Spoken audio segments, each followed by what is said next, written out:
안녕하세요. 평택우리병원 관절센터 강원우입니다.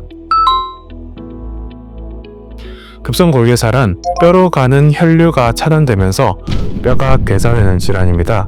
이게 진행되면은 뼈가 괴사되면서 이쪽에 연골면을 유지하고 있던 뼈가 함몰되고 이것 때문에 관절염 같은 것들이 생길 수가 있는데요. 우리가 골개살을 진단할 때 항상 같이 염두에 둬야 되는 다른 병이 있는데요.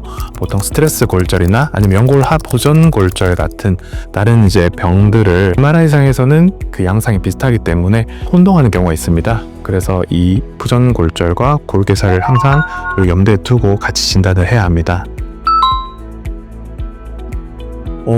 보통 이게 처음 증상은 되게 심하지 않은 경우가 많아요. 그냥 좀 쓰고 나서 뻐근하고 약간 붓는 느낌이 든다든지 아니면 가두법이가 좁아진다든지 이런 것들이 있을 수가 있는데, 만약에 좀 하루 이틀 쉬어보고 아니면 약을 먹어봐도 증상이 계속 지속되거나 아니면 일상생활에 지장을 줄 정도로 고관절이나 무릎 쪽에 통증이 온다고 한다면은 병원을 한번 방문해서 엑스레이나 MRI 검사 등을 진행해 보는 것이 좋습니다.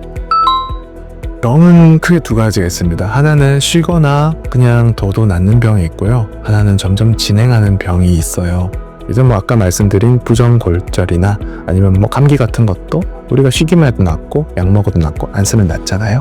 근데 이 골개사 같은 경우에는 두면 점점 진행할 수밖에 없습니다. 말 그대로 뼈가 스스로 죽어가는 질환이기 때문에 만약에 이게 초기에 발견된다면은 우리가 잘 치료를 적극적으로 하는 걸로도 이제 병이 진행하는 걸 막을 수가 있지만은, 만약에 이게 좀 더 지나서 중기나 말기로 가서 이제 더 이상 우리가 진행을 늦출 수 있는 방법이 없게 된다면은 그때는 인공관절 수술이라든지 아무래도 좀 큰 수술로 치료할 수밖에 없기 때문에 가급적이면 좀 조기에 검사를 하는 게 병이 진행하는 것을 좀 막을 수 있고 큰 수술을 막을 수 있다고 저는 설명하고 있습니다. 골개사가 있다고 항상 수술을 하는 건 아닙니다. 골개사 초기에는 약을 먹는다든지 통증을 개선시키고 사용량을 줄여서 뼈에 가는 부하를 줄여주는 방법이 있을 수가 있고요. 정말 통증이 심하고 이렇다면은 안쪽으로 그 피가 들어가는 길을 만들어주는 디컴프레션이라든지 이런 수술들이 있을 수 있고요. 또 정말 골개사가 많이 진행돼서 관절이 망가졌다든지 아니면 좀 돌아오기 힘든 경우에는 인공관절 수술 등으로 진행을 해볼 수도 있습니다. 하지만 골개사가 영상에서 보인다고 해서 항상 우리가 인공관절 수술을 하는 건 아니고요. 증상에 따라서 골개사가 많이 진행되는데 증상이 심하지 않다, 이런 경우에는 그냥 그대로 해서 가끔 통증이 있을 때만 조절하며 지내볼 수 있습니다.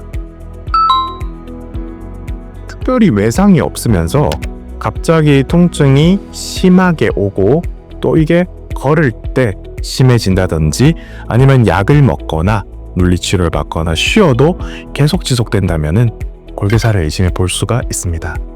보통 우리가 많이 써서 아픈 거는 2-3일 정도만 쉬어도 많이 좋아지는 경우가 많습니다. 근데 이게 1주, 2주 이렇게 오랫동안 간다든지 약에 전혀 반응이 없는 경우에는 아무래도 골개사를 좀 더 의심해 볼 필요가 있겠죠. 요 골개사는 젊은 사람한테도 생길 수가 있습니다. 제가 대퇴골두 무혈성 괴사, 그러니까 대퇴골의 괴사로 수술했는 가장 젊은 환자가 20살이었어요. 그 친구는 이미 좀 많이 진행이 돼서 어쩔 수 없이 인공관절을 할 수밖에 없었는데, 환경이나 유전적 요인도 있을 수 있겠지만은 대부분 사용하는 약들, 스테로이드를 많이 쓴다든지 피부병 때문에 아니면은 술을 평소에 많이 마시다든지 이런 원인이 있는 분들 중에서는 좀 젊은 나이에도 생기는 경우를 가끔 봅니다. 이거를 어떤 거를 해서 예방을 하는 거는 없고요. 하지 않아서 예방하는 방법들은 있습니다. 스테로이드를 전신으로 투약을 한다든지 술을 많이 마신다든지 이런 원인이 되는 그런 행위들을 최대한 안 하시는 게 좋고요.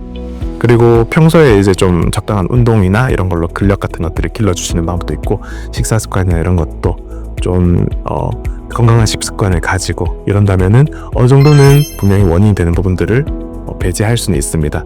하지만 원인이 없이 발생하는 경우도 많기 때문에 만약에 이런 원인이 없는데도 그런 증상이 의심된다면은 그때는 최대한 빨리 병원으로 가보는 게 가장 안전한 방법입니다.